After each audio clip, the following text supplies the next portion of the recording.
اعوذ باللہ من الشیطان الرجیم بسم اللہ الرحمن الرحیم الحمد للہ رب العالمین والصلاة والسلام علی اشرف الانبیاء والمرسلین سیدنا و مولانا ابی القاسم محمد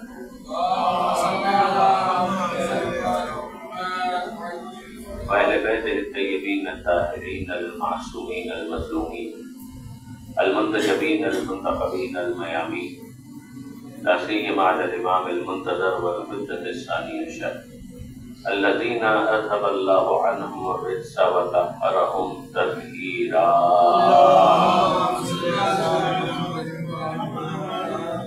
واللعنة الدائمة الباقية على أعدائهم أجمعين من يوم ظلمهم إلى قيام يوم الدين رب اشرح لي صدري ويسر لي أمري واحلل عقدة من لساني يفقهوا قولي واجعلني خالصا لوجهك الكريم يا الله صلوات على محمد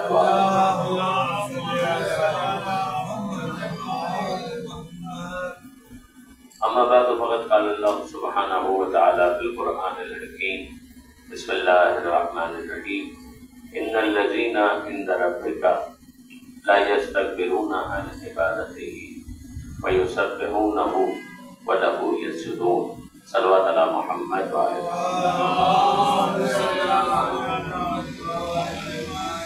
برادران عزیز مقارن محترم دائرے کے سلسلہ مجالس آج یہ دوسری نشست ہے، دوسری مجلس ہے اور تمام مجالس منسوب ہیں خاتون جنت حضرت بی بی فاطمہ زہرا سلام اللہ علیہا۔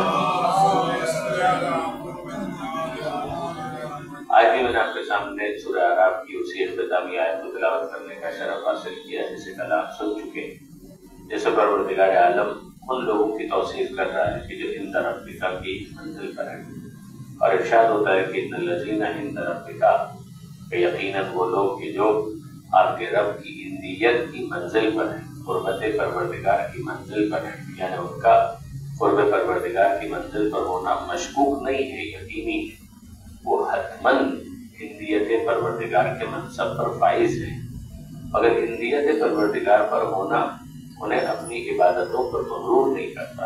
لا یستکبرون عن عبادتہ، وہ جتنا زیادہ معرفت کے سینے طے کرتے چلے جاتے ہیں انہیں اتنا ہی زیادہ عظمت پروردگار کا احساس ہوتا ہے، اور جب عظمت پروردگار کا احساس ہوتا ہے تو پھر تکبر کا کوئی امکان ہی باقی نہیں رہتا کہ جب انسان خدا کی عظمت کا بہتر سے بہتر آشنا ہوتا چلا جائے اس حقیقت کے ساتھ کہ کبھی بھی نقطہ آخر نہیں آ سکتا، لیکن یہ کہ جب وہ آشنا ہوتا ہے پروردگار عالم کی عظمت سے تو پھر اسے اندازہ ہوتا ہے کہ جتنی بھی وہ عبادت کر لے وہ اس کے مرتبے اور مقام کے مطابق ہو ہی نہیں سکتی۔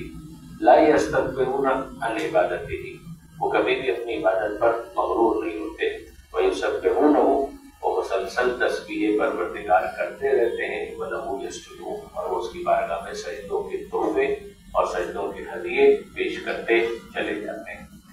یہ ہے آیت کے اندر پروردگار عالم کا اعلان، اور اس کو اگر آپ دیکھنا چاہیں تو آپ کہاں کہاں دیکھ سکتے ہیں۔ کل بھی میں نے کچھ گزارشات عرض کی تھی، اگر آپ اس کو دیکھنا چاہیں تو خود پیغمبر اکرم ختمی مرتبت احمد مجتبیٰ محمد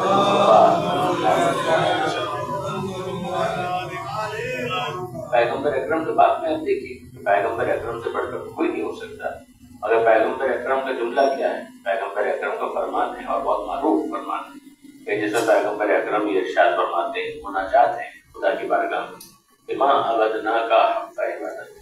یہ اگر آپ دیکھیں کہ پیغمبر کہہ رہے ہیں کہ میں عبادت کا جو حق ہے وہ تو میں بھی ادا نہ کر سکتا، وما عرفنا کا حق کا معرفت ہے، تمہاری جو تیری معرفت کا حق ہے وہ تو میں بھی ادا نہ کر سکا۔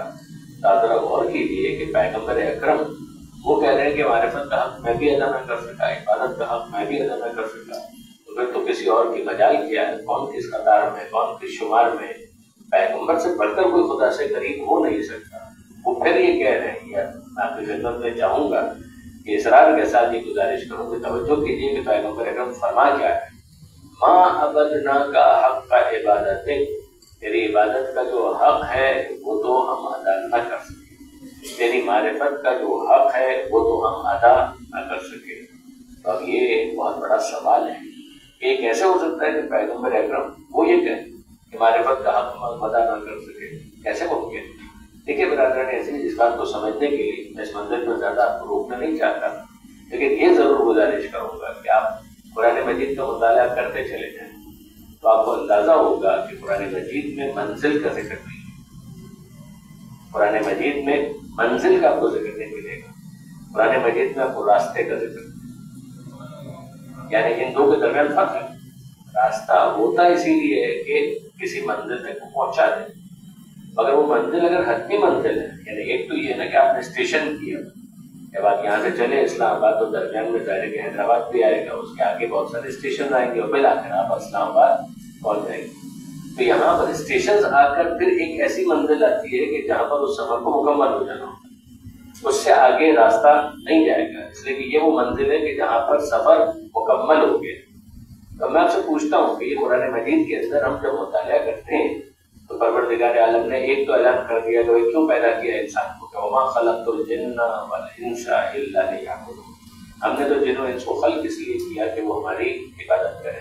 اور وہاں پر اگر آپ تفاسیر کو دیکھیں تو کیا شیعہ اور کیا سنی تفاسیر ہر جگہ آپ کو ملے گا کہ عبادت کا مطلب یہاں پر معرفت، یعنی خدا کی عرفان، خدا کی معرفت کو زیادہ سے زیادہ حاصل انسان کرتا چلا جائے، تو یہ ہے مقصد خلقت انسانی۔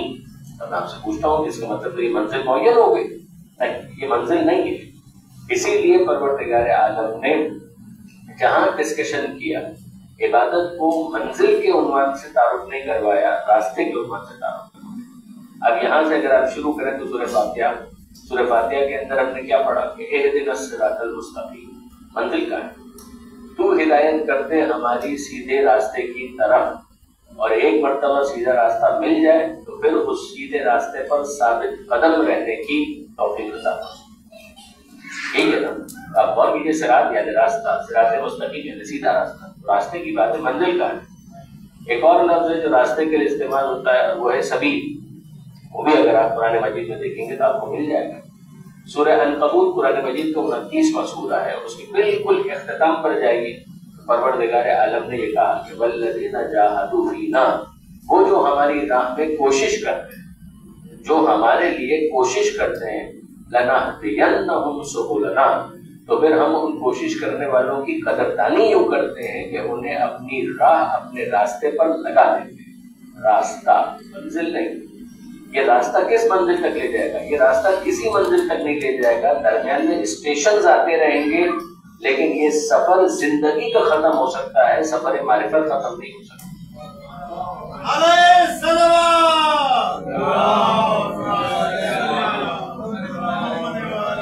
یعنی جو عرض کرنا چاہ رہا ہوں اس پر آپ غور کیجیے گا کہ پہلی نماز جو آپ پڑھتے ہیں وہ بھی ہے قربت اللہ، اور جو آخری نماز پڑھتے ہیں وہ بھی ہے قربت اللہ۔ آپ غور کیجیے کہ بھائی سفر کا مقصد کیا تھا؟ قریب ہونا۔ میں اپنے گھر سے آیا تو اس جگہ مجھے پہنچنا ہے، تو جتنا سفر میں طے کرتے جا رہا ہوں اتنا ہی میں اس مقام سے قریب ہوتا جا رہا ہوں، اس لیے کہ اس جگہ کی ایک حد معین ہے کہ یہاں پر یہ جگہ ہے، اس سے آگے نہیں۔ اس سے آگے چلے جاؤں تب بھی میرا سفر کھوٹی ہو جائے، یعنی سفر خراب ہو جائے، اور اگر اس سے پیچھے رہ جاؤں تو بھی منزل تک نہیں پہنچ پاؤں گا۔ تو آپ غور فرمائیے گا کہ چونکہ ایک منزل ایسی ہے کہ جو حدود میں مقید ہے، کچھ لیمٹس ہیں کہ جو اس کو ڈیفائن کرتی ہے، اس کا مطلب یہ ہے کہ آگے چلے گئے تو غلط، پیچھے رہ گئے تو غلط، وہاں پہنچو تب منزل ملی۔ لیکن کیا یہ معاملہ معرفت پروردگار کے باب میں بھی ہو سکتا ہے؟ یہ اس وقت ہوتا ہے کہ جب منزل حدود میں مقید ہو، کنفائنڈ ہو، لمیٹڈ ہو، کسی حد میں، کسی باؤنڈری کے اندر۔ لیکن اگر اس کی ذات لامحدود ہے، وہ مادیت سے مابرا ہے، تو یاد رکھیے گا کہ جب اس کی کوئی حد اور حدود ہی نہیں ہے تو انسان جتنا آگے بڑھ جائے، جہاں پہنچے گا مزید آگے بڑھنے کی گنجائش باقی رہے گی۔ وہ جہاں پہنچے گا مزید آگے بڑھنے کی گنجائش باقی رہے گی، جس کا نتیجہ یہ ہے کہ انسان جیسے ہی معرفت پروردگار اور قرب پروردگار کا سفر شروع کرتا ہے، وہیں سے اسے اسٹیشن ملنا شروع ہو جاتے ہیں، منزل کبھی نہیں۔ منزل اسے مل ہی نہیں سکتی، اس لیے کہ منزل کا مطلب یہ ہے کہ وہاں پہنچ جائے کہ جہاں پر سفر ختم ہو جائے۔ سفر کیسے ختم ہو جائے؟ یہ تو دنیا ہے برادران عزیز۔ اگر انسان اس دنیا سے انتقال کر کے جنت اور خلد میں پہنچ جائے تو وہاں پہنچ کر بھی اس کا انتقال الی الخلد ضرور ہوا ہے، مگر معرفت کا سفر ختم نہیں، وہ تو وہاں پہنچ کر بھی جاری رہے گا، اور کب تک جاری رہے گا؟ ہمیشہ جاری رہے گا، اس لیے کہ وہ ہمیشہ سے ہے اور ہمیشہ رہے گا۔ تو جو ہمیشہ رہے گا اس کے لیے ممکن کے لیے صرف اتنا امکان پایا جاتا ہے کہ وہ واجب کے مقابلے میں معرفت کی منزل پر سرکشی مقابلہ کرے۔ یہ واجب الوجود کے عنوان سے ہے اور ممکن الوجود کے عنوان سے ہے۔ وہ جو ہمیشہ سے ہے وہ واجب الوجود ہے، اور جس کے بنانے کی وجہ سے ہم بن گئے تو ہم ممکن ہو، اگر وہ نہ بناتا تو ہم نہ بنتے۔ تو جب اس کی دی ہوئی بھیک کی وجہ سے ہمیں وجود کی نعمت ملی ہے تو اس زندگی کا مصرف اول اور آخر یہ ہونا چاہیے کہ انسان ہمارے کرتے پروردگار کے سفر کو طے کرتا چلا جائے، جہاں پہنچ جائے اس کی زبان پر جملہ یہ ہونا چاہیے کہ ماں عبدنا کا حق کا عبادت ہے، کہ مالک جو تیری عبادت کا حق ہے وہ تو ہم بھی ادا نہ کریں، ماں عرفنا کا حق کا معرفت ہے، تیری معرفت کا جو حق ہے وہ تو ہم بھی ادا نہ کر سکے۔ تو اس صراط مستقیم پر پیغمبر اکرم سب سے آگے، ان سے آگے کوئی نہیں، انہی کے ساتھ مولا ہے، انہی کے ساتھ سیدہ ہیں، انہی کے ساتھ اہل بیت، مگر یہ سب سے آگے ہونے کے باوجود ایسا نہیں ہے کہ نقطہ آخر پر، جیسے کہ وہ ہے لامحدود۔ یہ بات ہوتی کہ جس کو میں گزارش کرنا چاہ رہا تھا۔ اب اس کے بعد آئیے اگلا مرحلہ کہ ہم خدا کی بات کہاں کریں؟ خدا تو خدا ہے، خدا تو خدا ہے، مجھے انصاف سے بتائیں گے ہم اپنی اگر بات کریں تو ہمیں اپنی معرفت بھی مکمل کہاں حاصل؟ وہ لامحدود ہے، وہاں پر معرفت، حق کے معرفت حاصل ہو ہی نہیں سکتی۔ اگر انسان اپنی اگر بات کرے تو اس کی تو محدودیت ہے، وہ تو ایک لمیٹڈ وجود رکھتا ہے۔ تو ہم اگر اپنی بات کریں تو امکانی طور پر تصور کیا جا سکتا ہے کہ معرفت حاصل ہو سکے، اور ایسی معرفت کی جس میں سب کچھ پتہ چل جائے۔ مگر برادران عزیز، ہمیں تو اپنے بارے میں بھی سب کچھ کہاں معلوم؟ اگر ہمیں اپنے بارے میں سب کچھ معلوم ہوتا تو بیمار ہونے کی صورت میں ڈاکٹر کے پاس نہ جائیں، علاج کر دیجیے ہم بیمار ہو گئے، تو آپ کا تو اپنا وجود ہے، خود ہی علاج کیجیے، کہا کہ نہیں ہم جانتے ہیں کہ آپ ہمارے بارے میں ہم سے زیادہ جانتے ہیں۔ تو آپ نے کیا کیا؟ سر تصدیق ہم ہی تو کر دیا ایک ماہر کے سامنے، اور کہا کہ آپ ہمارے بارے میں ہم سے زیادہ جانتے ہیں، ہمارے جسم کے بارے میں ہم سے زیادہ جانتے ہیں۔ اور پھر چند دنوں تک اس نے علاج کیا، علاج ہو گیا تو ٹھیک ہے، ورنہ کہ اسپیشلسٹ کے پاس جائیں۔ آپ کے پاس اسی لیے تو آئے تھے کہ آپ ہمارے جسم کو ہم سے زیادہ جانتے ہیں۔ ہاں ٹھیک ہے، مگر آپ کا مسئلہ ایسا ہے کہ جتنا ہم جانتے ہیں اس کی روشنی میں اس کا علاج نہیں ہو پایا۔ تو آپ ان کے پاس جائیے، یہ آپ کے جسم کو ہم سے بھی زیادہ جانتے ہیں، ہم آپ کے جسم کو آپ سے زیادہ جانتے ہیں، وہ آپ کے جسم کو ہم سے بھی زیادہ جانتے ہیں۔ اور اگر وہ علاج کرنے میں کامیاب ہو گئے تو ٹھیک ہے، ورنہ ڈیتھ سرٹیفکیٹ تو مل ہی جائے۔ آخر میں اگر انسان انتقال کر گیا تو ڈیتھ سرٹیفکیٹ تو مل گیا۔ تو یہ جتنے اسپیشلسٹ تھے وہ آخر میں انسان کے لیے کچھ نہ کچھ گنجائش پیدا کرتے ہیں، مگر آخر میں ہوا کیا؟ وہ مر گیا۔ تو جب وہ مر گیا تو مرنے کا مطلب کیا ہے؟ یعنی آخر میں کچھ سمجھ میں نہیں آیا تو لکھ دیا کہ ہارٹ فیل ہو گیا۔ اب برادران عزیز غور کیجیے کہ ہارٹ فیل تو ہر صورت میں ہونا ہے، یعنی کینسر سے اگر کوئی مرے گا تو کیا آخر میں ہارٹ فیل نہیں ہوگا؟ اگر فرض کیجیے کہ وہ لنگ کینسر سے یا کسی اور بیماری سے، ڈائبٹیز سے وہ مرے گا تو آخر میں کیا ہارٹ چلتا رہے گا؟ ہارٹ میں تو فیل ہی ہونا ہے۔ تو ہارٹ فیل ہونے کا اعلان کرنا تو اس بات کی دلیل ہے کہ ہم پہچان ہی نہیں پائے کہ یہ کیوں مرا۔ اگر وجہ میں یہ لکھ دیا جائے کہ یہ ہارٹ فیل سے مر گئے تو اس کا تو مطلب یہ ہے کہ نہیں پہچان پائے۔ تو آپ اتنے بڑے ڈاکٹر ہو کر نہیں پہچان پائے۔ ہم امکانی حدود کے اندر کچھ نہ کچھ معرفت رکھتے ہیں کہ انسانی جسم کا مسئلہ کیا ہے، مگر آخری درجہ معرفت جسم انسانی بھی ہمیں حاصل نہیں۔ یہ روح انسانی کی بات نہیں ہو رہی، یہ نفس انسانی کی بات نہیں ہو رہی، یہ جسم انسانی کی بات ہو رہی۔ اور پھر آپ غور فرمائیے کہ یہ پوری کائنات، اس پوری کائنات کو ہم کہاں پورا سمجھ پائے؟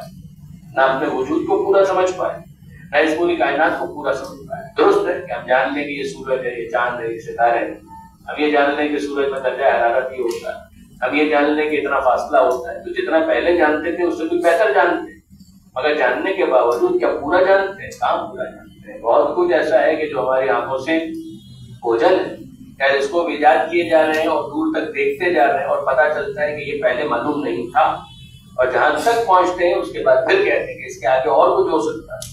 بلیک ہول پر بھی معاملہ روکا تو نہیں کہ اس کے آگے اور کیا ہے، جب اور آگے بڑھیں گے تو وہ بھی پتہ چلے گا، اور جب پتہ چلے گا تو یہ پتہ چلے گا کہ جہاں پہنچے ہیں اس سے مزید آگے بڑھنے کی گنجائش موجود ہے۔ جس کائنات کے بارے میں ہم اتنا جانتے ہیں کہ وہ محدود ہے، مگر اس محدود کائنات کی بھی معرفت محدود ہے، کامل معرفت نہیں ہے، تو وہ خدا جو لامحدود ہے اس لامحدود کی معرفت کامل کا کوئی دعویٰ کیسے کر سکتا ہے؟ یہ میں نے آپ کی خدمت میں جو بات کی برادران عزیز، ایک خالق کے عنوان سے، ایک مخلوق کے عنوان سے، اور اب آئیے وہ منزل ہے کہ درمیان میں فیض کا معاملہ، کہ جس کو پروردگار نے واسطہ فیض بنایا، یعنی یہ کمال ہے کہ پروردگار عالم نے جن کو واسطہ فیض بنایا ہے ان کا معاملہ کیا؟ کہ وہی لوگ ہیں عند ربک، ان الذین عند ربک، یقیناً وہ جو عند ربک کی منزل پر ہے، ان کا معاملہ کیا ہے کہ وہ اپنی عبادت پر مغرور نہیں ہوتے۔ مطالبہ یہ کہ خدا کی معرفت تو بہت دور کی بات ہے، ان کی معرفت کو حاصل کر کے دکھاؤ، ان کی معرفت کو حاصل کر کے دکھاؤ۔ یعنی یہ میں جو کہہ رہا ہوں آپ کی خدمت میں کہ ان کی معرفت کو حاصل کر کے دکھاؤ، یہ اپنی طرف سے نہیں کہہ رہا، یہ وہ حدیث ہے کہ جو ہمارے پاس بھی ہے، برادران اہل سنت کے پاس بھی تھوڑے سے فرق کے ساتھ ہے کہ من ماتا ولم یعرف امام زمانے ہی ماتا بیتتن جاہلی، کیا کہ جو مر جائے اور اپنے زمانے کے امام کی معرفت نہ ہو تو اس کی موت جاہلیت کی موت۔ اب میں آپ سے پوچھتا ہوں کہ یہ معرفت پہچاننے ہی کا تو دوسرا نام ہے، پہچانو معرفت ان کی حاصل کرو۔ ارے یہ جو دنیا ہے ہم تو اس کی معرفت اس طرح سے حاصل نہیں کر پا رہے جو ہم کی معرفت۔ اگر ہم اپنے وجود کی بات کریں تو ہمیں تو اپنے وجود کی معرفت اس طرح سے حاصل نہیں ہو پا رہی کہ جو ہم کی معرفت ہے، کچھ جان لیتے ہیں لیکن یہ کہ بہت کچھ ہوا ہے کہ جس کو ہم نہیں جانتے۔ تو امام کی معرفت، اب یہ دعا ذرا سنیے گا، اللہم، یہ خاص طور پر غیبت کے زمانے میں ہمیں تعلیم کی گئی، اللہم عرفنی نفسک، اے خدا مجھے اپنی معرفت حاصل کر، یعنی میں تیری معرفت حاصل کر پاؤں۔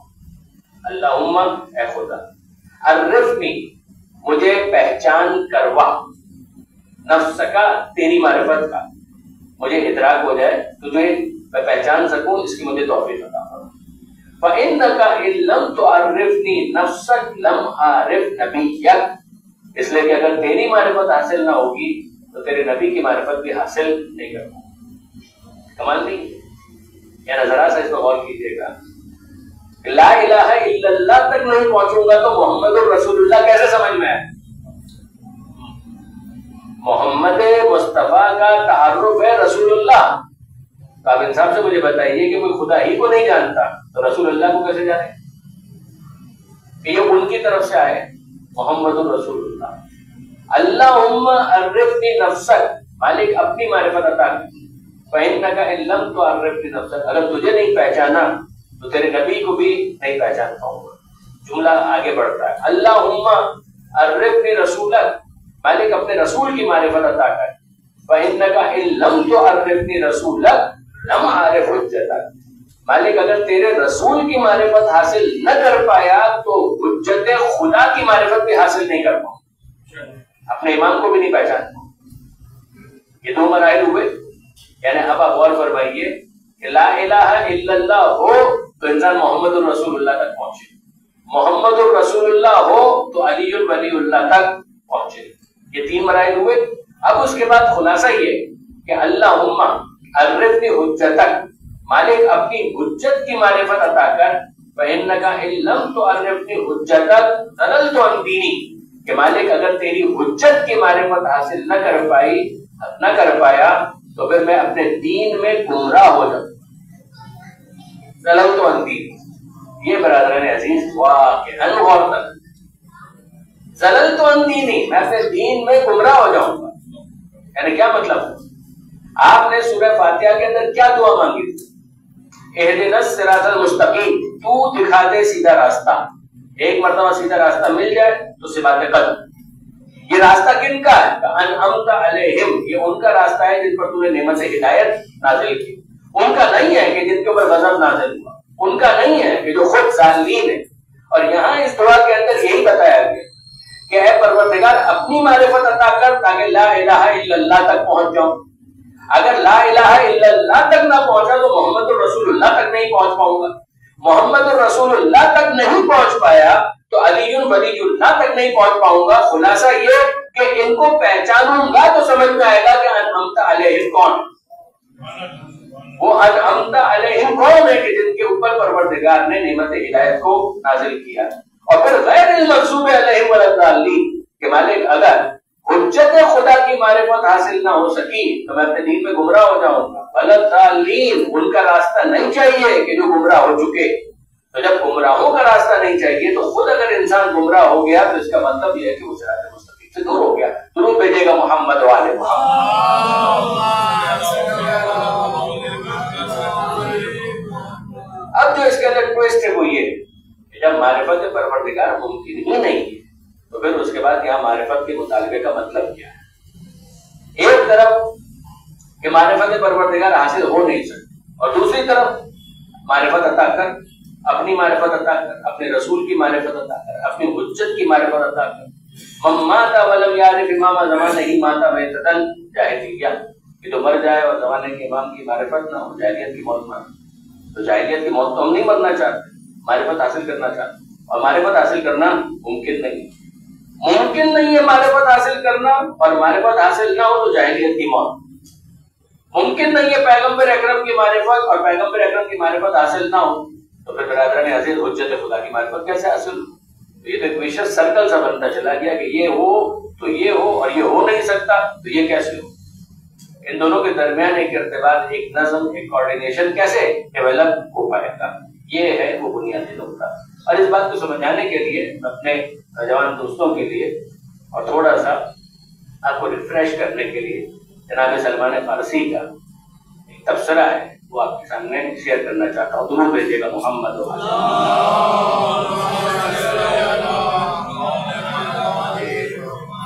جناب سلمان فارسی آپ جانتے ہیں کہ ان کا مرتبہ اور مقام کیا ہے؟ یعنی مخلص صحابہ کرام میں ان کا شمار ہوتا ہے، جو آل محمد سے مخلص سنسیئر تھے. اور یہ برادران اہل سنت میں سے بعض علماء نے کہ جنہوں نے مناقب کے اوپر کتاب لکھی ہے انہوں نے بھی اس واقعے کو درج کیا. ایک حنفی بزرگ نام اس وقت ذہن سے مس ہو رہا ہے لیکن انہوں نے بھی اپنی کتاب کے اندر اس کو درج کیا کہ جناب سلمان فارسی. اچھا جناب سلمان فارسی یعنی ان کی عمر بہت زیادہ ہے، یعنی آپ کے تصور سے بھی زیادہ، چند 100 سال ان کی عمر. اور ایک پورا ایک سلسلہ ہے کہ جس کو انہوں نے طے کیا، عیسائی بھی رہے، غلام بن کر آئے مدینہ منورہ میں، پھر اس کے بعد انہوں نے دین اسلام کو قبول کیا اور پیغمبر اکرم سے اتنے قریب ہوئے سلمان منا اہل بیت، سلمان ہم اہل بیت میں سے، ان کو اپ گریڈ کیا، ان کو پروموٹ کیا پیغمبر اکرم. اور یہیں پر میں آپ کی خدمت میں ایک جملہ تو عرض کر دوں، آپ انصاف سے مجھے بتائیے کہ یہ جو جناب سلمان کو پیغمبر اکرم کہہ رہے ہیں کہ سلمان ہم اہل بیت میں سے ہیں، تو پہلے کیا تھے؟ جب تک پیغمبر اکرم نے اہل بیت میں شامل نہیں کیا تو اس سے پہلے پیغمبر اکرم کے اس اعلان سے ماقبل جناب سلمان کیا تھے؟ آپ سب کہیں گے کہ صحابی تھے. بے شک میں بھی مانتا ہوں کہ وہ صحابی تھے. تو جب پیغمبر اکرم نے یہ کہا کہ سلمان اب ہم اہل بیت میں سے، جنگ خندق کے دوران پیغمبر اکرم نے کہا تھا جب ان کے مشورے سے خندق کھودی گئی تھی تو ان کو کہا کہ یہ ہم اہل بیت میں سے ہیں، کیونکہ مہاجرین کہہ رہے تھے کہ ہم میں سے ہیں، انصار کہہ رہے تھے ہم میں سے. بیک گراؤنڈ وہی ہے کہ مہاجر ان کو کہا جاتا تھا جو مکہ سے، انصار ان کو کہا جاتا تھا جو مکہ سے نہیں آئے. تو مہاجرین کہتے تھے ٹھیک ہے یہ مکہ سے نہ بھی آئے ہو لیکن یہ کہ مدینے کے رہنے والے تو نہیں تھے تو یہ مہاجر، تو یہ ہم میں سے. اور انصار یہ کہا کرتے تھے کہ نہیں جناب مہاجر وہ ہے کہ جو مکہ سے آئے، یہ بہرحال مکہ سے نہیں آئے، لہٰذا یہ جو بھی کر رہے ہیں وہ نصرت ہے، جس کی وجہ سے ان کو کہا جائے گا یہ انصار میں سے. تو پیغمبر اکرم کے سامنے یہ نزاع، یہ قضیہ، یہ جھگڑا پیش ہوا کہ اللہ کے رسول مہاجرین یہ کہہ رہے ہیں کہ یہ ان میں سے ہیں اور انصار یہ کہہ رہے ہیں کہ سلمان ان میں سے ہے. تو پیغمبر اکرم نے مسکرا کر کہا کہ نہ یہ ان میں سے ہے نہ یہ ان میں سے ہے، سلمان و منا اہل بیت، سلمان ہم اہل بیت.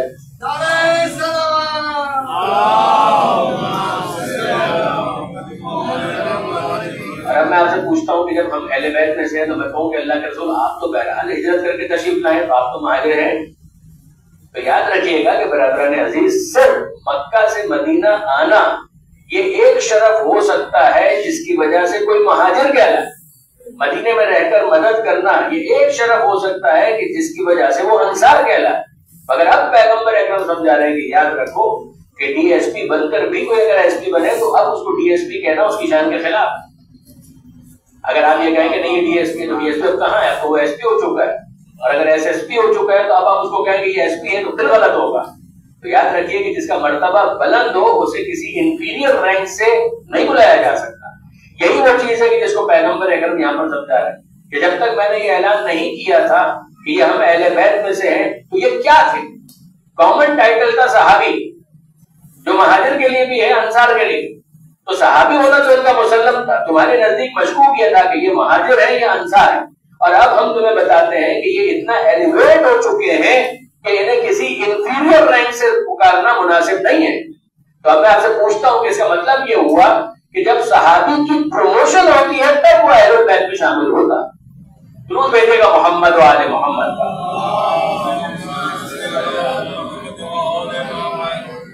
اور اس کی بنیادی وجہ ہوئی انما یرید اللہ لیذھب عنکم الرجس اہل البیت ویطہرکم تطہیرا.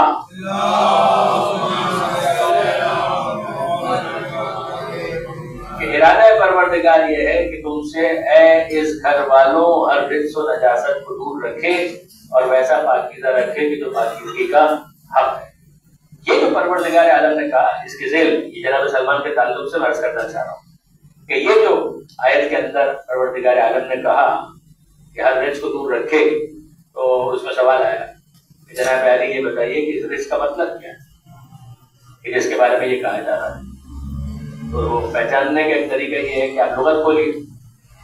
رجس کا مطلب ہے نجاست, رجس کا مطلب ہے خباثت, رجس کا مطلب ہے نجس, رجس کا مطلب ہے ناپاک, رجس کا مطلب ہے پلید. یہ سارے وہ الفاظ ہیں کہ جو آپ کو لغت کے اندر ڈکشنری کے اندر مل جائیں گے کہ رجس کا یہ مطلب.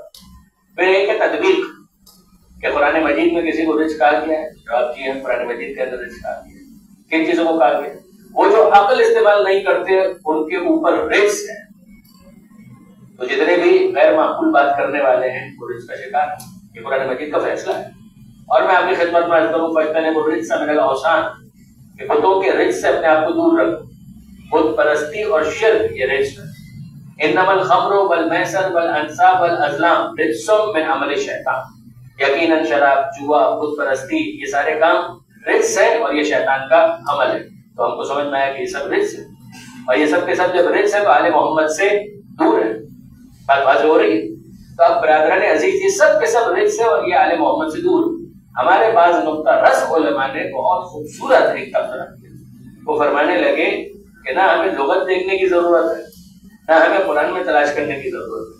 قرآن میں تو بس اس آیت کو پڑھ لیجئے کہ اے اہل البیت تم سے ہر رجس کو دور رکھنے کا ارادہ کیا. اس کا مطلب کیا ہے کہ اب جو جتنا اہل بیت سے دور ہوگا اتنا ہی رجس کا مصداق بنتا جائے.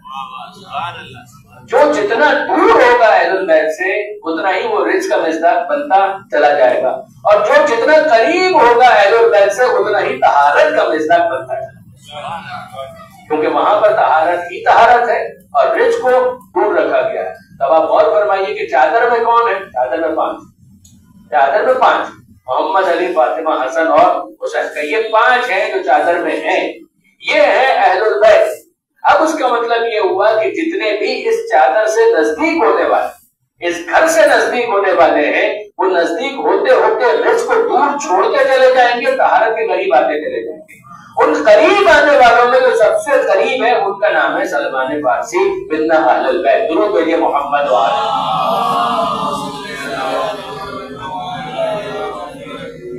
اب برادران عزیز یہ بات اگر میں واضح کر پایا تو اب اس واقعے کو میں آپ کی خدمت میں عرض کروں کہ جناب سلمان فارسی مسجد نبوی سے باہر تشریف لا رہے تھے اور کسی نے ان کو آتے ہوئے دیکھا. تو ان سے یہ پوچھا ہے سلمان کی مسجد نبوی, الفاظ میرے مطلب خلاصہ کے طور پر عرض کر رہا ہوں. کیا سلمان کہہ رہے کہ یہ مسجد نبوی جس سے آپ تشریف لا رہے ہیں تو پیغمبر اکرم تو حتماً ہوں گے وہاں پر, مگر تنہا تھے یا کوئی اور بھی تھا؟ تو جناب سلمان فارسی اب دیکھیے وہ منا اہل بیت کی منزل 10ویں درجے پر ایمان کے باعث. جناب سلمان فارسی نے کہا کہ ہاں کوئی تھا تو صحیح مگر میں نہیں پہچانتا. پہچان پر بات آ گئی, میں نہیں پہچانتا. تھا کوئی مگر میں نہیں پہچانتا. اچھا سلمان کہہ رہے ہیں تیرے بزرگ آدمی ہیں اور منا اہل بیت کی منزل پر ہیں, اگر وہ کہہ رہے ہیں تو نہیں پہچانتے ہو. تو وہ مسجد کے اندر داخل ہوئے. جب مسجد سے داخل ہوئے تو انہوں نے دیکھا کہ پیغمبر اکرم کے ساتھ جو تشریف فرمائے وہ کوئی اور نہیں مولا کائنات علی ابن ابی طالب علیہ السلام.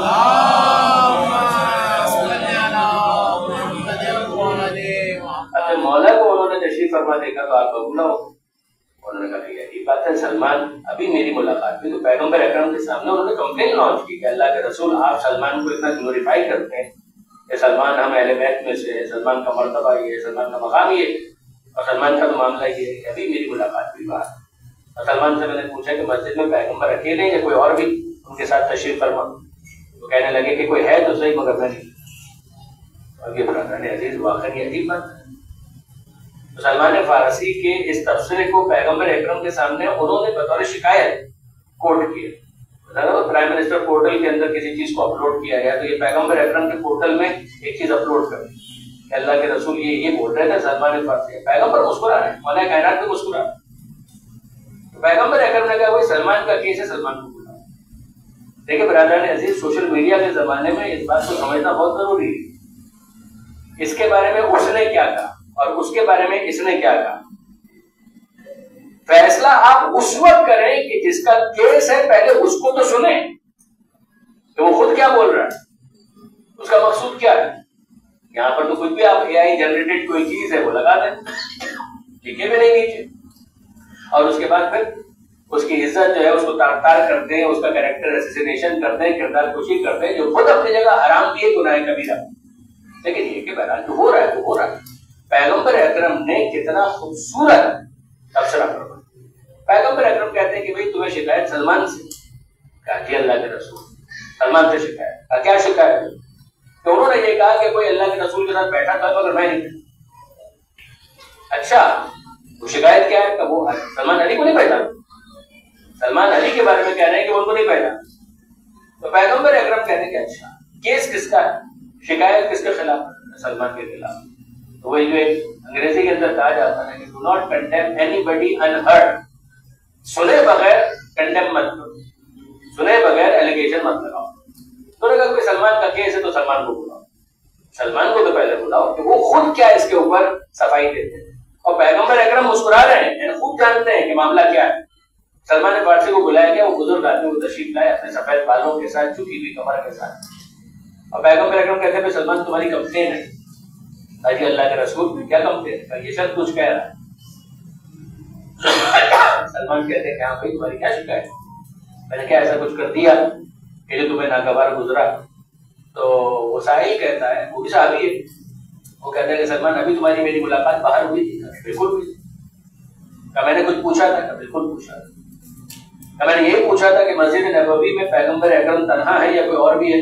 کہ بالکل تم نے پوچھا تھا. کہ تم نے کیا جواب دیا تھا؟ تم نے یہ جواب دیا تھا کہ اللہ کے رسول کے ساتھ کوئی ہے تو صحیح مگر میں نہیں کہتا. کہ تم نے کہا تھا؟ سلمان کہتے ہیں بالکل کہا تھا. علی جی اللہ کے رسول اب تو آپ کے سامنے اعتراف جرم بھی ہو گیا. یہ علی کے بارے میں کہہ رہے ہیں کہ میں نہیں پہچانا. پیغمبر اکرم مسکرا کر کہتے ہیں کہ سلمان واقعی تم نے یہ کہا تھا کہ جی اللہ کے رسول میں نے کہا تھا, and I maintain my statement. میں ایسا نہیں ہے کہ اپنے اس بیان سے پھر رہا ہوں, ڈیویٹ نہیں کر رہا, میں اسی بیان پر قائم. میں اب بھی یہ کہتا ہوں کہ میں علی کو نہیں پہچانا. میری مجال نہیں ہے کہ میں یہ کہہ سکوں کہ میں علی کو پہچانا. میری مجال نہیں ہے, مجھے دم نہیں ہے کہ میں یہ کہہ سکوں کہ میں علی کو پہچانا. پیغمبر اکرم نے کہا کہ اب سلمان اس کی حیرت کو بھی دور کر دو, کیا کہنا چاہتے ہو سمجھاؤ. اللہ کے رسول کسی اور سے نہیں, میں نے آپ سے مخبر صادق سے یہ سنا, اپنے کانوں سے سنا کہ آپ نے یہ ارشاد فرمایا کہ خدا کو کسی نے نہیں پہچانا, بس میں نے اور علی نے پہچانا.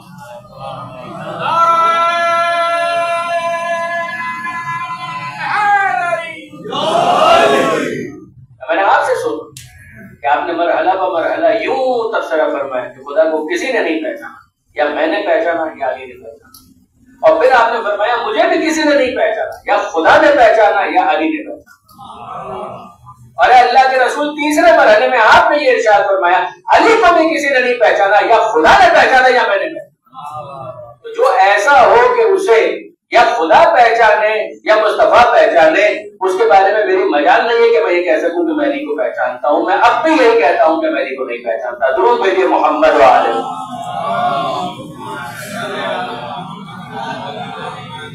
اب برادران عزیز ظاہر ہے یہ بات تو اپنی جگہ پر ہوئی, لیکن مسئلہ تو ہے کہ ایک طرف ہم سے مطالبہ ہے, نہج البلاغہ پہلے ہی خطبہ کھولیے, اول الدین معرفت.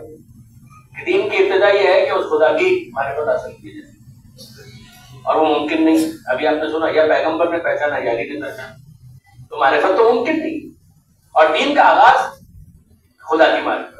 زمین کو دیکھو, سورج کو دیکھو, چاند کو, ستاروں کو, ان سب کو دیکھو, اپنے وجود کو دیکھو اور خدا کو پہچانو. سنریہم آیات, ہم ان قریب دکھلاتے ہیں, دکھلاتے رہیں گے اپنی نشانیاں آفاق میں اور ان کے اپنے وجود کے اندر, حتی یتبینا, یہاں تک کہ ان کے لیے واضح ہو جائے کہ وہ حق ہے.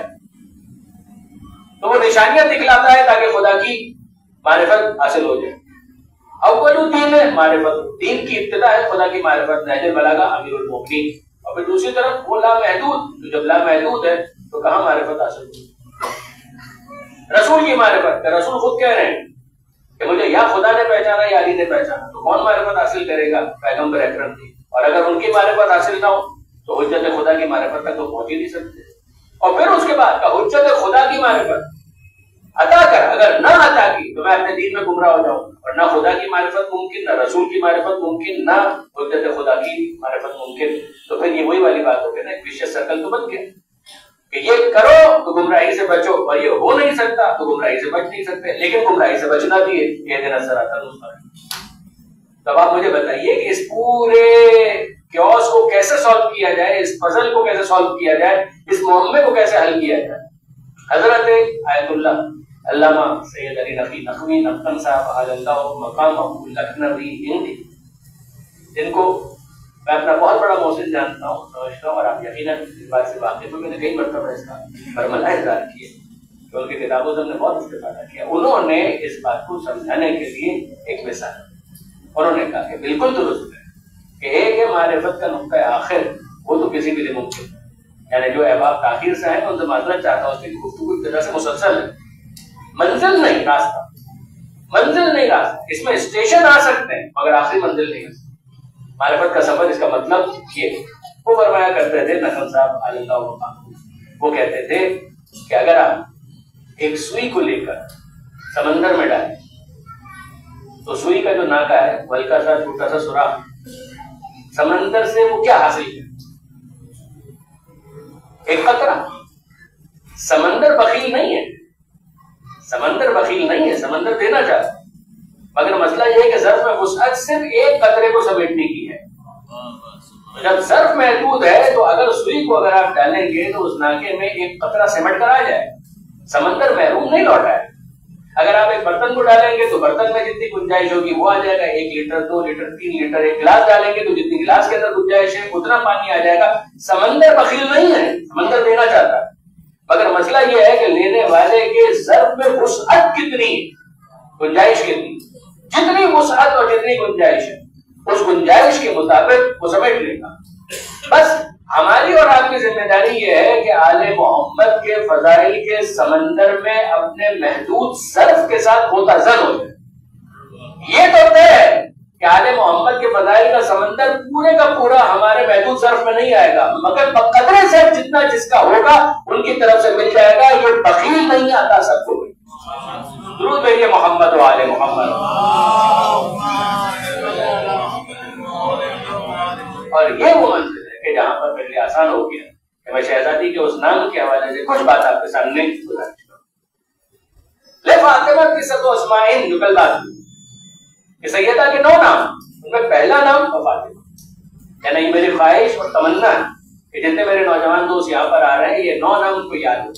فاطمہ, زہرا, مبارکہ, راضیہ, مرضیہ, زکیہ, طاہرہ, مبارکہ, صدیقہ. یہ 9 نام تو چھٹے امام کے اس فرمان کے اندر موجود ہے کہ یہ اندیت بحث یہی ہے نا, اند رب کا, وہ جو اند رب کا کے منزل پر ان کا یہ معاملہ ہے کہ لا یستکبرون عن عبادت, وہ اپنی عبادت پر مغرور نہیں ہوتے, تسبیح کرتے, لہو یسجدون, اور وہ اس کی بارگاہ میں سجدوں کی تحفے پیش کرتے ہیں. ایک ہے وجود جو اندیت کی منزل پر, اور ایک ہے وہ نام, اور فقط ایک نام نہیں 9 نام.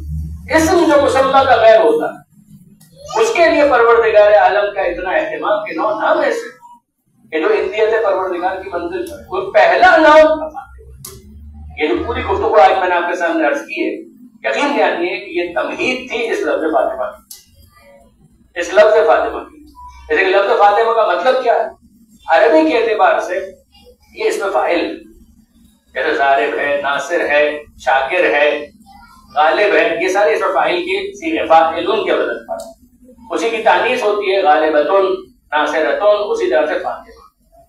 اور یہ اس میں فاعل اس میں مفعول کے معنی میں ہے، یہ ایک ہے کوئی، اور یہ ہوتا ہے عربی کے اندر اس میں فاعل مگر اس میں مفعول کے معنی. جناب سیدہ کو جو فاطمہ کہا گیا، تو جناب سیدہ کو فاطمہ کیوں کہا گیا، اس کی 4 وجوہات بیان کی گئی. اس وقت میں چوتھی وجہ آپ کے سامنے بیان کر رہا ہوں، تو براہ راست ہمارے اس موضوع کے ساتھ آج کے تک متعلق کہ شہزادی کو فاطمہ کیوں کہا گیا. تو فاطمہ کا مطلب کیا ہے؟ فاطمہ کا مطلب ہے جدائی اور فاصلہ. جدائی اور فاصلہ، جدائی اور فاصلہ. تو کس سے جدائی اور کس سے فاصلہ؟ کہ جس کی وجہ سے اس وجود بابرکت کو فاطمہ کہا. کیوں کہا گیا فاطمہ کو فاطمہ؟ دیکھیے یہ ہاتھ، اس کی دونوں ہتھیلیاں یہ آپس میں ملی ہوئی ہیں، یہ مفتوم نہیں، یہ جدا نہیں.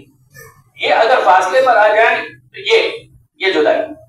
خاتون جنت کو فاطمہ کیوں کہا گیا؟ ترتیب کے ساتھ سن لیے، میں چاروں مطالب آپ کے سامنے عرض کرتا ہوں. پہلے میرا ارادہ تھا کہ فقط اس آخری مطلب کو بیان کروں، لیکن نہیں، میں بات مکمل کرنا چاہوں گا. شاید 5 منٹ میں آپ کے ساتھ لگے. جناب سیدہ کو فاطمہ اس لیے کہا کہ یہ جدائی ہے، فاصلہ ہے، مفارقت ہے، دوری ہے. اور کس میں دوری ہے؟ جناب سیدہ سے کون دور ہے؟ کچھ اشارہ میں کر چکا. جناب سیدہ سے کون دور ہے؟ تو جناب سیدہ سے جو دور ہے اس کا نام ہے فطمت من الشر. یہ معصوم کے الفاظ ہیں کہ شر کا، بدی کا، گناہ کا امکان نہیں ہے کہ زہرا کے قریب ہو سکے. جس کی وجہ سے خاتون جنت کو فاطمہ کہا. کون سا گناہ، کون سی بدی، کون سا شر، یہ کوئی بھی زہرا کے قریب نہیں آ سکتے. اس کی وجہ سے کہا گیا بی بی کو فاطمہ. ایک بات ہو گئی. اب آئیے دوسری بات کہ جناب سیدہ کو فاطمہ کیوں کہا گیا، اس کی دوسری وجہ، اور یہ اس کی آف شوٹ ہے.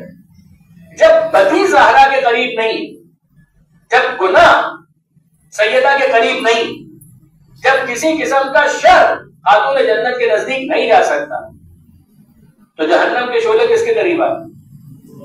اگر گنہگار ہو تو جہنم کا امکان ہے، اگر گناہ ہی نہ ہو تو جہنم کا کہاں سے امکان؟ تو جس طرح سے گناہ زہرا کے قریب نہیں جا سکتے، جہنم کے شعلوں کی مجال نہیں ہے کہ سیدہ کے قریب جا سکتے، جس کی وجہ سے بیوی کو کہا گیا.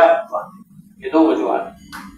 تیسری وجہ تو سیدہ کو فاطمہ کہنے کی ہے، وہ میرے اور آپ کے لیے دلچسپی کا زیادہ سامان اس کے اندر. اور وہ کیا؟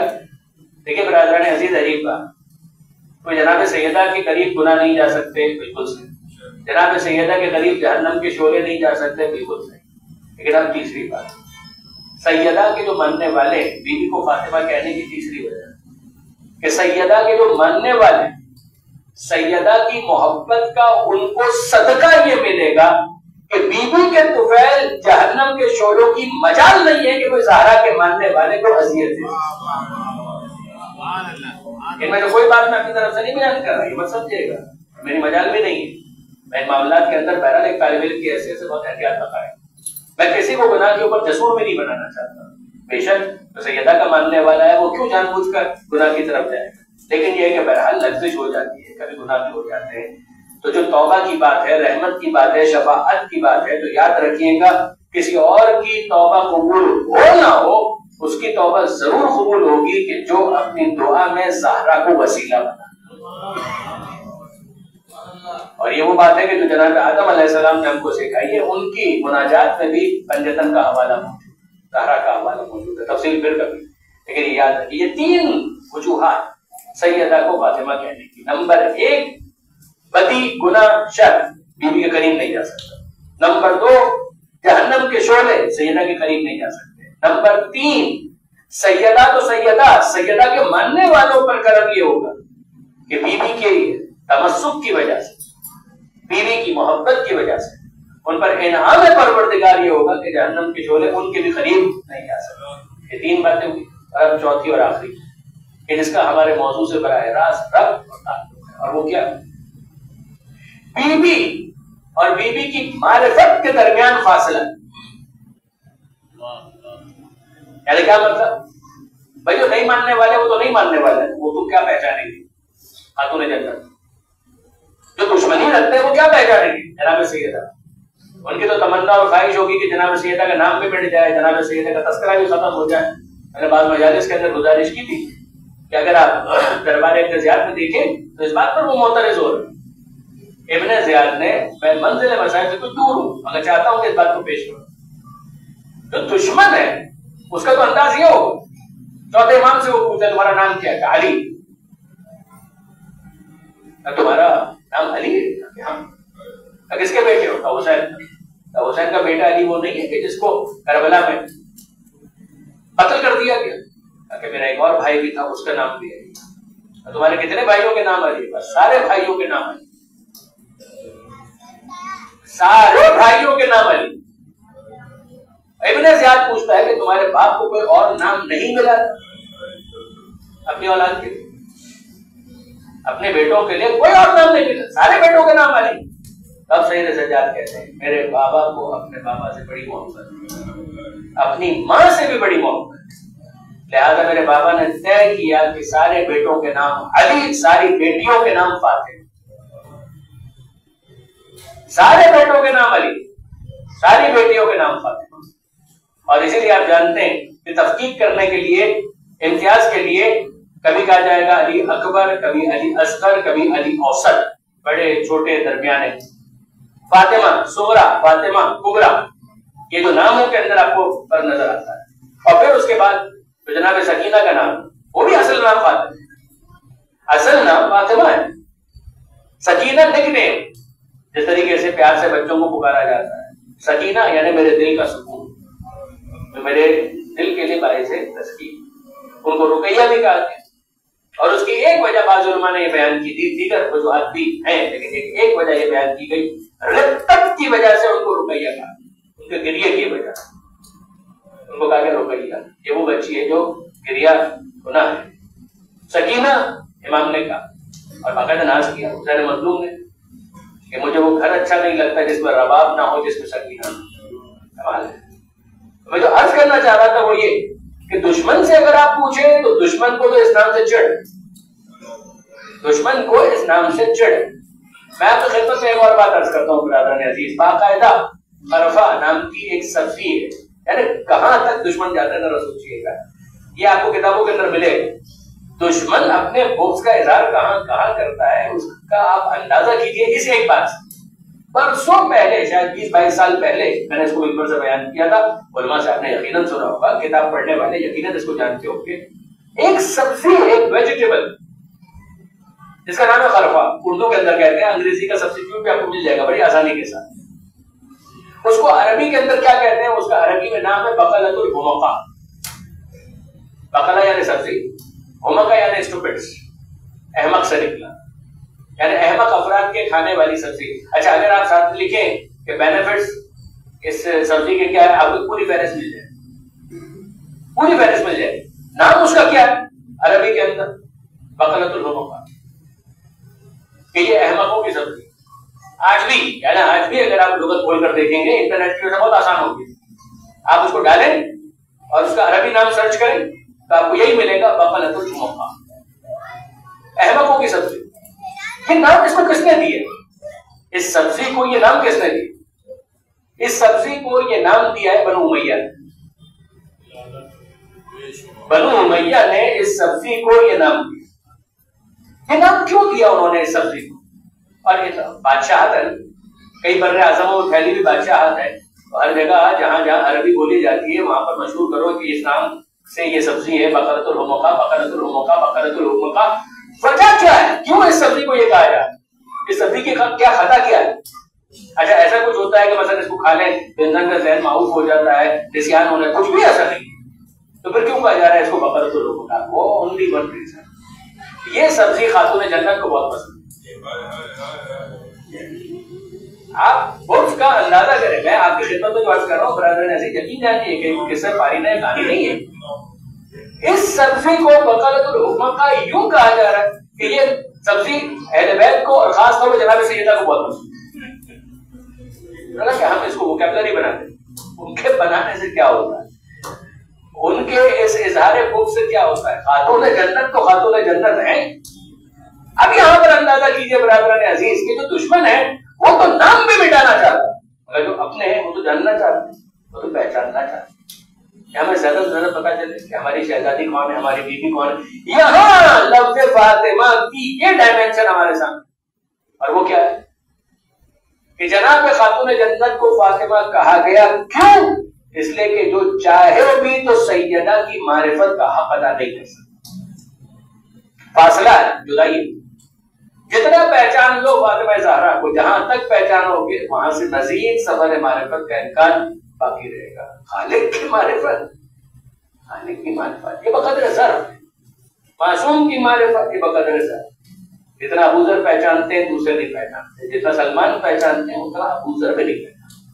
آپ نے غور فرمایا برادر عزیز، میں نے آپ کو واقعات بہت ذہن رکھی، مگر یہاں میں آپ کی خدمت کرتا ہوں کہ اپنوں نے نہ پہچانا تو معرفت میں کوتاہی کا احترام کیا، جب غیروں نے نہیں پہچانا تو پھر انہوں نے مظالم کا کوئی امکان جانے نہیں. آپ ذرا اندازہ کریں کہ کچھ جو پہچان ہوتی ہے سیدہ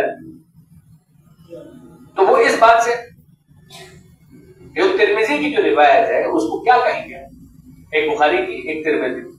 پیغمبر اکرم کہہ رہے ہیں فاطمہ تو بزم ملتی، تم نہیں پہچان پاؤ گے فاطمہ کیا، مگر اتنا سمجھ لو میرا ٹکڑا. فاطمہ تو بزم مل، فاطمہ میرا ٹکڑا. من آزا فقط آزانی، جس نے اس کو اذیت دی اس کو اذیت نہیں دی اس نے مجھے اذیت. من اغضبها فقط اغضبنی، جس نے فاطمہ زہرا کو غضبناک کیا اس نے مجھے غضبناک کیا. یہی ہے، جس نے زہرا کو اذیت دی مجھے اذیت، جس نے زہرا کو غضبناک کیا مجھے غضبناک کیا. کیوں؟ فاطمہ تو غضب میں تھی، فاطمہ تو میرا ٹکڑا. جب میرا ٹکڑا ہے تو مجھ سے جدا نہیں. اور فرمایا اپنے برادر عزیز، یہ ہے سیدہ کے حوالے سے پیغمبر اکرم کا معرفت بقدر ظرف کروانے کا ایک انداز. ایک بات. اور اب ترمذی کی روایت کہ جناب سیدہ کے بارے میں ایک مرتبہ کا ذکر نہیں، اذا دخلت فاطمہ، جب کبھی سیدہ تشریف لانا، اذا جب دخلت فاطمہ، جب خاتون جنت کو پیغمبر اکرم آتے ہوئے دیکھتے تو پھر کیا کرتے؟ بیٹی ہے جناب سیدہ، بیٹی ہے. آپ مجھے بتائیے کسی تہذیب کسی کلچر کے اندر یہ ہے کہ بیٹی کے آنے پر باپ اپنی جگہ سے کھڑا ہو؟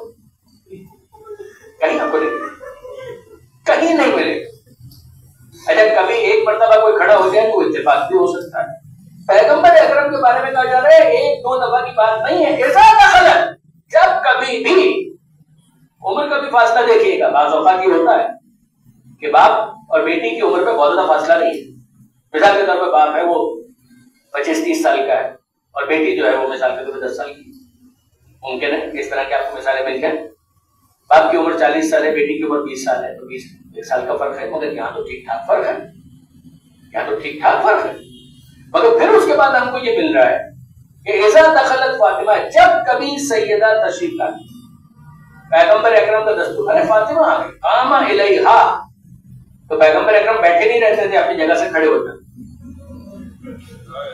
صرف کھڑے ہو جاتے تھے، نہیں کھڑے نہیں ہوتے تھے، آگے بڑھتے تھے، لپکتے تھے جیسے استقبال کرنے کے لیے جاتے. رحبا، ان کو مرحبا کہتے ہیں، خوش آمدید، خوش آمدید، کیا کہنا، فاطمہ آ گئی، فاطمہ آ گئی. یہ پیغمبر اکرم کا انداز. کھڑے ہوتے تھے، لپکتے تھے، ہاتھوں کو ہاتھوں میں لیتے تھے، مرحبا کہتے تھے. اگلا جملہ جھک کر سیدہ کے ہاتھوں کو بوسا دیتے تھے. پیغمبر چپ کرنا، سیدہ کے ہاتھوں کو بوسا دیتے اور پھر لا کر وہاں بٹھاتے تھے. یہ جو آخری جملہ ہے علامہ سعید علی نقوی صاحب کا تبصرہ، وہ فرماتے ہیں میرے رونگٹے کھڑے ہو جاتے یہ سوچ کر کہ یہ جملہ کیا ہے. کہ پھر اس کے بعد لاتے تھے جناب سیدہ کو اور وہاں بٹھاتے تھے جو مسند پیغمبر تھی، جہاں پر پیغمبر اکرم تشریف فرما، وہاں پر لا کر بٹھاتے. وہ فرماتے تھے میرے رونگٹے کھڑے ہو جاتے ہیں. علامہ ناطق صاحب فرماتے تھے میرے رونگٹے کھڑے ہو جاتے ہیں. اپنی جگہ پر بٹھا دیا. اس کا مطلب کیا ہے؟ اس کا مطلب یہ ہے کہ جب تک سیدہ بیٹھی ہوئی ہے رسول کھڑے ہوئے.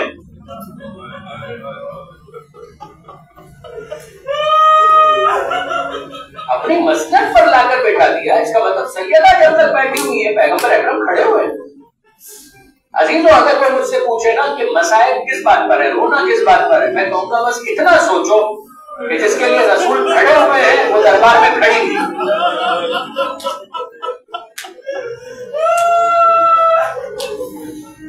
جس کے لیے رسول کھڑے ہوئے وہ دربار میں کھڑی ہوئی.